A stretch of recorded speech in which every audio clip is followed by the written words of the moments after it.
shouldn't be too difficult to make horsepower with a nitro engine. It's all about application. How fast can you put the power to the racetrack? And the signal has gone out. Fire them up. Mike McIntire, lane number 1. That's the Mac Attack. Rolling down here from Ohio, lane number 2. Out of Beecher, Illinois, Dale Creasy Jr., the Tech Pack. Hemi Dodge in lane number 3.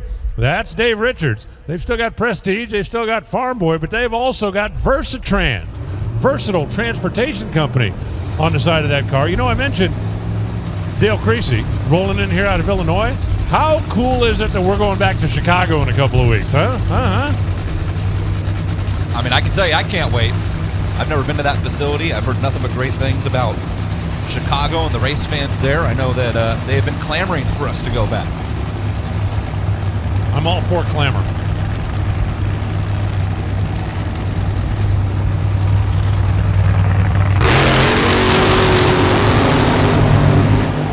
So a trio of nitro engines rolling through into the burnout. McIntire, the Mac Attack team, Toyota bodied machine.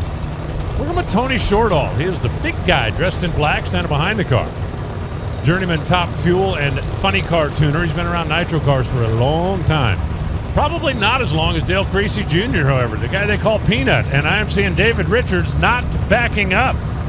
That car burned out, came to a stop. It appears to still be idling down there, but they have not been able to get the reverser engaged. These cars utilize a centrifugal clutch. There is a pedal that will keep it disengaged, but it's got to be low RPM. If the engine's idle a little fast, you see the crew down there, we're leaning on the butterflies, trying to get the idle speed to come down and hopefully be able to get it in reverse. I don't think he's going to be able to do it. And no, it looks like now they've given up. The good news, if you can call it that, because we're in 4-wide configuration and he is over there by himself, his car not being able to back up is not going to impact the other two at all. So we'll start off with a good old 2-wide instead of a good old 3-wide or 4-wide. Tough break there for Dave Richards, and have an opportunity to try to figure out what happened, bring him back next time out.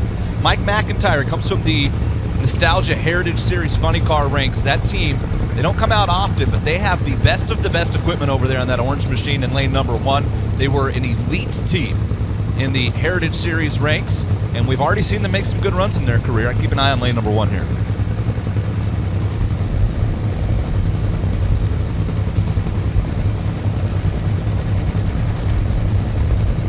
I'm wondering if Dale got word that there's only 2 of them. He took a long time getting into the stage. Creasy had some happy pipes, and he shut her down early. A 4:13, 295 miles an hour for Mike McIntire. That's not a bad start. You just want to come out and make a clean run down the racetrack. Creasy's car, and we'll get a chance, I think, to see it again. It had a really hot pipe over on the left side, and he shut the Tech Pack machine off pretty shortly after leaving the starting line.